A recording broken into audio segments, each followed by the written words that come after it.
Welcome back to our Bible Talks. The subject for these Bible Talks is called Bad Boys, and it comes from a parable that Jesus told in Luke's Gospel chapter 15 about a father who had two sons who disappointed him. We are dealing with the younger of these two boys at the moment, who went to his father and told him he wanted to leave home. His father was a very wealthy man, and the boy suggested that the father please split inheritance and give him his share so that he can go. And to the surprise of Jesus' audience to whom he was speaking, the father agreed to do it. Remember, it's a parable that Jesus told. It's an earthly story that's got heavenly meanings. And there was shock value in the things that Jesus said, because in his culture, a son would never have done that to his father. But this boy did that. And the Lord Jesus Christ was trying to teach people of how the human race should become separated from God, their Father. This boy wanted to be autonomous. Let's imagine this is a real story. He goes to his father and he says, I want to be my own boss. I want to live my own life. Please give me my share of the money and let me go. And to the shock of the crowd, the father does exactly that. And what the Lord Jesus Christ was telling us is that God sometimes allows his judgment to fall upon us by giving us the things that we want. And so the boy took the money and off we went. And then we read these words that Jesus said. He gathered all he had and took a journey into a far country, and he squandered everything in reckless living, it says. This is Jesus' way of saying that he walked away from his father's plans for his future to pursue his own path and to live his own life, and to exchange his father's plans for his own plans. That's exactly what Adam and Eve did in the garden, and that's what we often do with God. We say we don't want him to rule us. We have our own plans for our lives. We don't like God's plans. We don't like God's rules. And we don't like the values associated with God. So let's invent our own ones, and let's say that God does not exist. Now, you may know people like this. You may know someone who has made their own plans, so they live as they were not taught to live. And it's a great disappointment to everybody who knows them. And they reject all standards of decency, and they're a great disappointment to everyone who knows them. And they see themselves as clever and sophisticated, but you know very well they've gone far away from what they were taught when they were younger. Sometimes people like this cause a lot of strife and heartache, and sometimes they live quiet lives and just get on with things until they die. But they are not where they came from. They had left their father's house. Now, when Adam and Eve left Eden, back in the Old Testament, they left a place of plenty, and they left a paradise, which is what Jesus called it, and they were cast out into the wilderness. And the wilderness is the place where they had to fend for themselves. It was a hostile place. It wasn't a friendly place at all. And this young man, when he said to his father, let me leave and go and find my own way in the world, he left his father's house and he went out into a wilderness. He didn't know it was a wilderness. He thought that he would know his way around.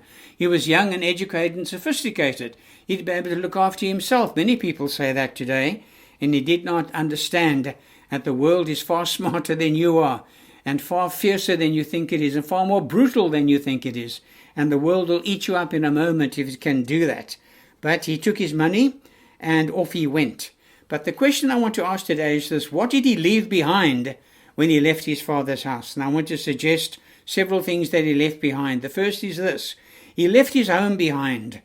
His home, his real home behind. He thought he was going to go and establish a home for himself. He didn't realize that his real home would always be his father's house, like us. We think that we can live our own lives and make our own homes out there in the world today. But we don't realize that deep down inside there's something planted in us, deep inside in our souls, which is always crying for something that we can't actually articulate, we can't explain. There's something more that we need than just having everything that life can offer. And so he left his father's home to go and establish his own home. Remember, his home was not closed to him. He left of his own accord. He was not asked to leave, but his heart had drifted away. His heart wanted what it wants, as the saying goes. And someone else said, the heart, the home is where the heart is. But that's not always true. Sometimes your heart may be doing things that you think are satisfactory for the moment, but when it's all over, you feel sad and you feel degraded or disgusted or disappointed with yourself, and you wish you could retrace your steps. And so we've got to remember that in Ecclesiastes chapter 3 and in verse 11, we remember that God has put eternity into the hearts of men. There is something in us that says we are not only flesh and blood. There's something more to us. There's something more to come. We come from the hand of someone who is eternal, and part of that eternity is put into our hearts. So here he goes, and he goes to make his own home. And so he covers up all of his doubts with what he does, and he refuses to acknowledge that his true home is with his father that he left behind. And so he makes the exchange, and what a bad exchange it was. He lost his home. And when we choose our own autonomy, that is what happens. We lose our spiritual roots, and we lose our hold on the one who rules the universe, and we go our own way, and sometimes we make shipwreck of our lives. But secondly, he not only lost his home, but he also lost his purpose for living. And why do I say that? Because you see, his father was a landowner. According to the parable, he was a wealthy man, probably the patron of the whole village, probably very wealthy by the standards of the day. And like many wealthy parents, he would have wanted his children to be part and parcel of his business enterprises. He had a plan for his son, and that plan would have been a good plan and a purpose for him, because the father was a generous man. He was not a selfish man, and the whole village would have benefited from his wealth. And so this man could have had a very meaningful life that was deep and satisfying. But he threw it all away. He made the exchange. And so he forfeited the fulfillment of the inner man for the emptiness of what he was going to find out there in the world. He left his purpose for his life behind. And he goes away from his father's home where there's peace and purpose, out into the wilderness where there's no peace and there's no purpose. You think you're going to make it for yourself, but at the end of the day you become a slave to something, your job or your career or other people's opinions or friends or whatever it is. You become a slave to them. You have no peace and you have no purpose at all. All of his affections and delights were in his family, but he'd thrown it all away for what he hoped to be affection and delight in his friends, and it didn't happen. He left his home where it all was, and he thought he was going to find it out there, and he didn't. Instead, he found there was no familiar face out there. There was no help or encouragement out there. There was no one to sympathize or to stand with him out there. He left his father's home out into the wilderness where he never had a friend. He had lots of acquaintances while he had the money. He had lots of people around him while he had the money, but he had no friends at all when need suddenly came upon him. But he thought he was doing the right thing because he was being autonomous. He was ruling his own life. And then I want to point out to you that he lost his privileges. You must remember that in his father's home, everything was laid on. He had his daily food and daily provision, but he left it all behind. He was going to make his own living. He was going to provide his own food.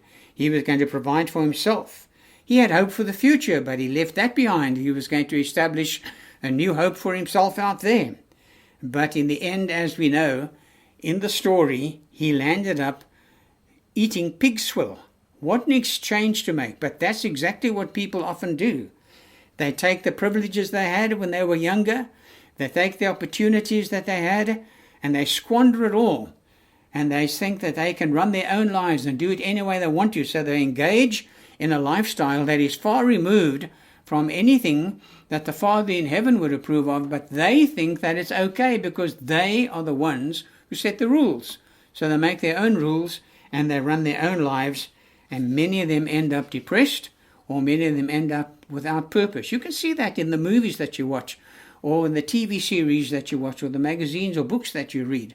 That many of the stories are stories that have got an undercurrent of sadness and failure and an undercurrent of disaster in them all the time. Why is that? Because the human race is filled with sadness and disaster because our inner sense of fulfillment has been forfeited by the fact that we want our autonomy. He had everything to sustain him at home, but he left it all because he thought he could sustain himself. Maybe you think like that, friends.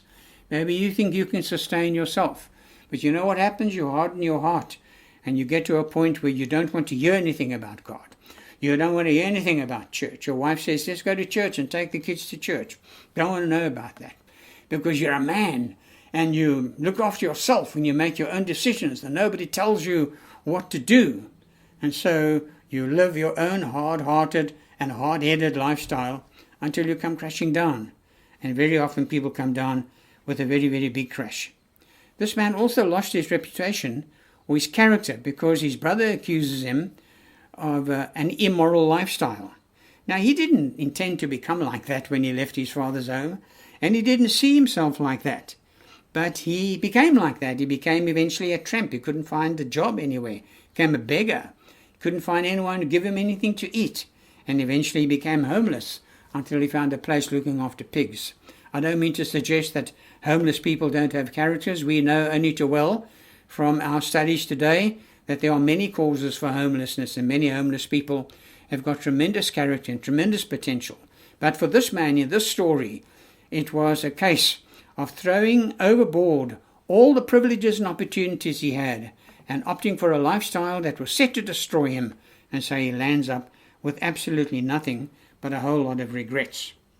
But I want to end by saying this to you, that the one thing he did not lose in all of his travails is this: he did not lose his essential worth to his Father. You see, he was created in his Father's image. He had his Father's genes in him. And so, although he was a lost man, he was still a loved man, and his Father still loved him. He was condemned by his own conscience, as we see in the story, as it proceeds.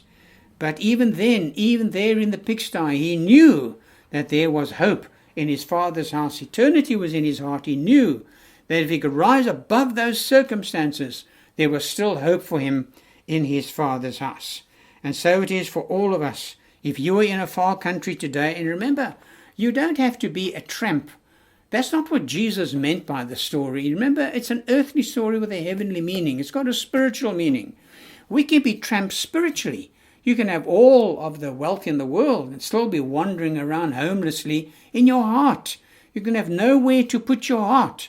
I once received a phone call from a man who wept copiously on the phone to me as he unfolded his story, and he gripped me when he said to me, I have nowhere to rest, nowhere to rest. And what he meant was not that he had no place because he had property and he had money. It wasn't that at all. He said, I've got nowhere to put my heart, is what he said. And that's how many people feel today. They've got nowhere to put their hearts. And so you can be a spiritual tramp while you may have a lot of the world's goods, because you've left your Father behind, and you've left the rules of heaven behind, and you've left your Father's love behind. You thought you could create your own reality out there, and your reality has turned back and bitten you. I want to speak to all of you today who may feel that life has defeated you. You may be very depressed today. You may feel as if you're a real failure, or you may feel that you've got no confidence anymore. You may feel that you are personally unwanted, unloved. You don't match up to anyone else. You may feel as if the world has really let you down. You may feel kind of betrayed by the people you've been with, or the things you've believed, or the things you've practiced. You may have expected more and you've had less, and so you may feel very down and depressed today. I want to remind you that you are created in God's image.